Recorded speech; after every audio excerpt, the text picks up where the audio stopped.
guys, what is going on? Happy Friday. This is a JDM inspired CLA 250.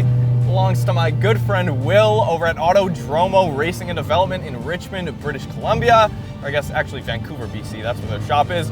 And this is what Will has built, okay, out of his CLA 250.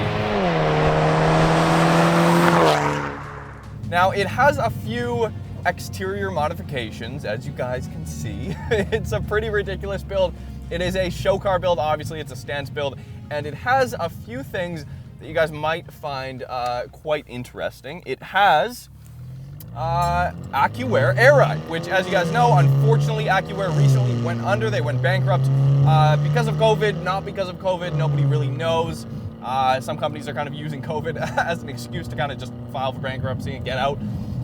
But that being said, this does have an Accuair air suspension setup on it, so we are kind of raised up right now, just, you know, to clear driveways and stuff. The roads are a little bit bumpy, but obviously you could, you know, slam it down to the ground, as you guys can see right now. And when it is slammed, it is slammed and not moving anywhere. Very interesting. So this is basically my first experience driving a car with Air Ride for an extended period of time. So I have the car for the day, and I actually traded Will for my Forza Turbo, my 87 Forza Turbo. If you guys don't follow us on Instagram at Roads Untraveled, you would see my new daily is a Suzuki Forza Turbo.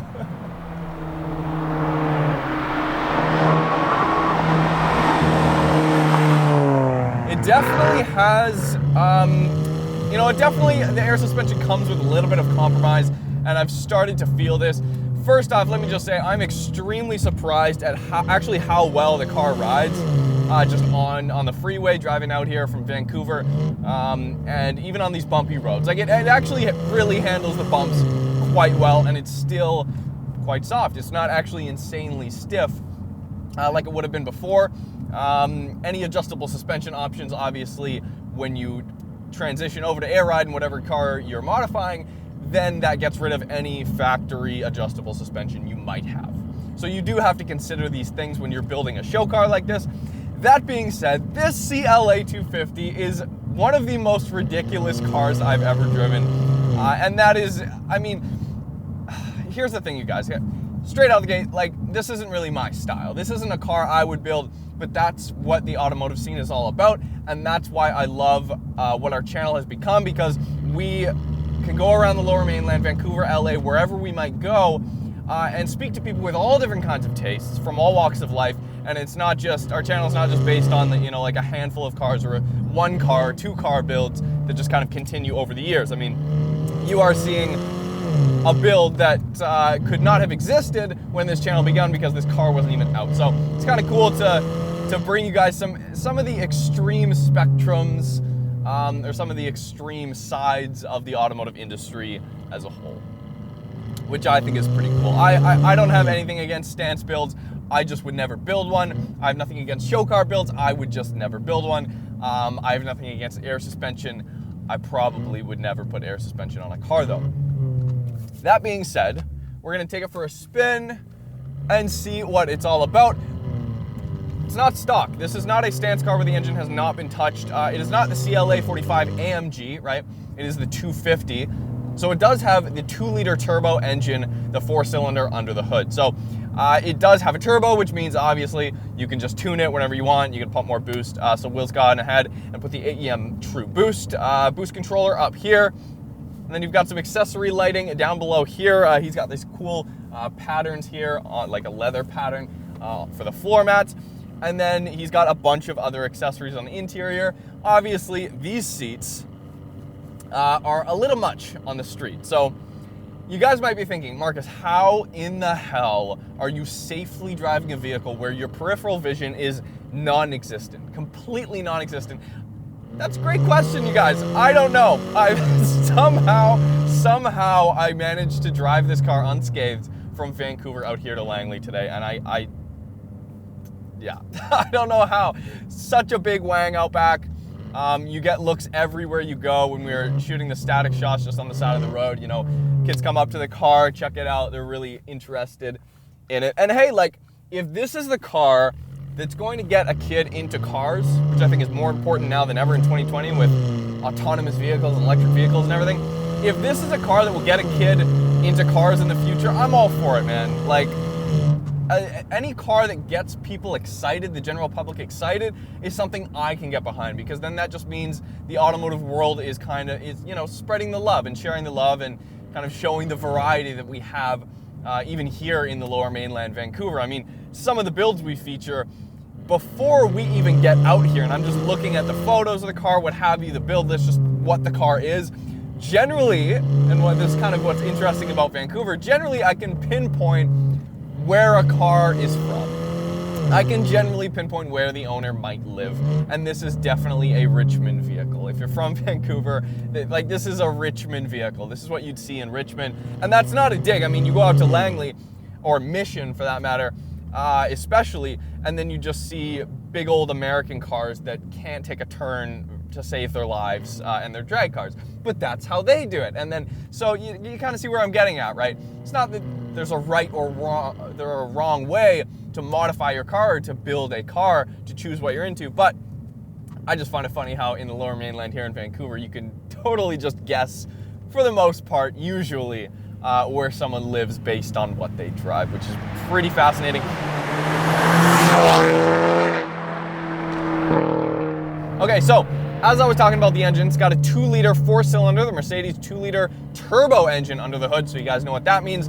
When you have a turbo, that means you could basically just throw boost at it until the engine craps out.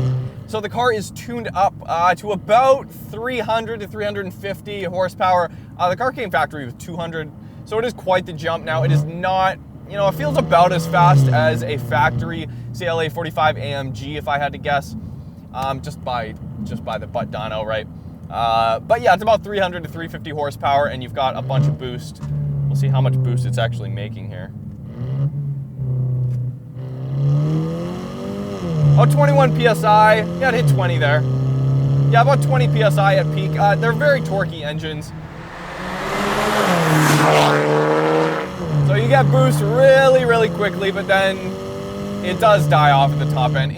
It's a great city car, though. I mean, the power band really suits city driving and, you know, lower speed corners and stuff like that, because the torque you get is pretty immense. It is pretty spectacular. So when you do eventually pull out of a corner and want to power out, you can do that.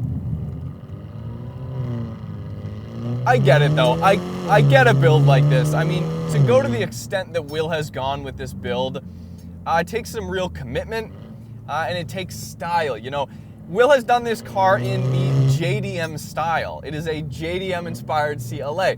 Now, if you guys remember, I was in Japan back in January, and you might remember, if you watched those videos, Will was actually in a couple of those videos, which is pretty cool. And we were over in Japan, and it's so true. Like, you do see a lot of cars in this style, like completely 10 out of 10, air suspension, wide body, all this crazy stuff, right? He's got a big sub in here. I mean, the tunes that I was bumping, you guys, that would give you a headache. That would give you a headache. But it is kind of cool that you can take that JDM style and just apply it to different sections of the automotive world. You can apply it to the Euro corner of the automotive world. That's not really a problem. It kind of works in this case scenario with this car. It is so outlandish that it does work. Kind of like it. It's pretty quick. Gearbox is very responsive too. It's in intelligent right now, so I can obviously shift myself with these aftermarket paddles, carbon fiber paddles here. The steering wheel, completely carbon fiber done out. The interior obviously is completely done out in carbon fiber. It's got a tune on it. Will's done pretty much all the work on this car.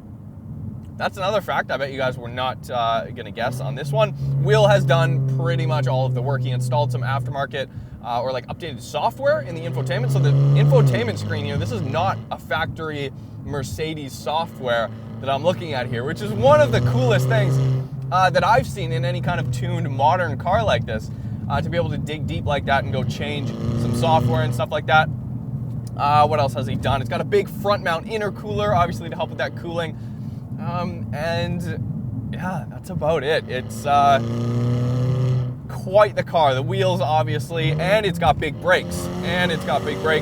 Which I have been thoroughly impressed with. They're extremely touchy. I believe they're a 6-piston up front. I believe this has got to be the only CLA 250 with 6-piston front brakes.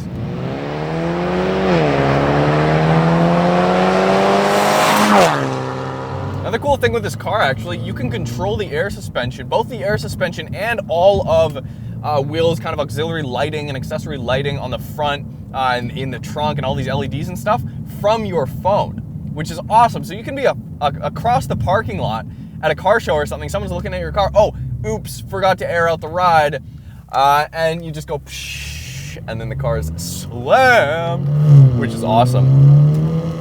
I mean, the car handles exceptionally well, even with air suspension.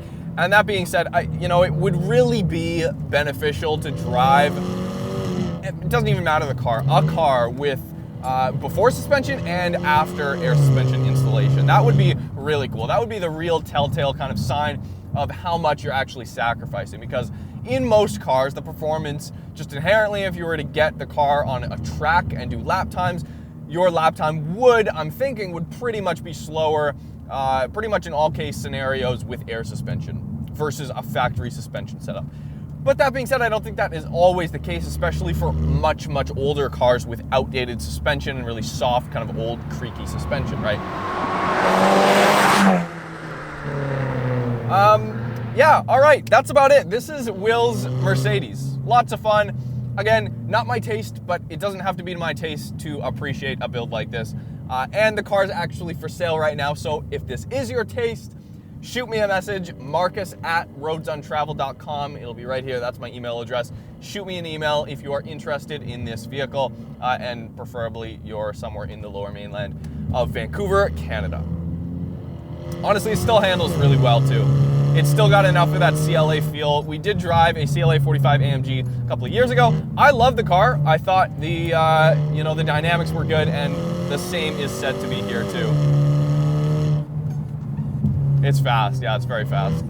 Will, you have done well, my friend. This is a very complete and well-rounded build. And this is something, this drive and this day is something I will not soon forget. So thanks again so much for tossing me the keys. Again, you guys check out Autodromo Racing Development. The Instagram and everything and the website will be in the description. See you guys next time.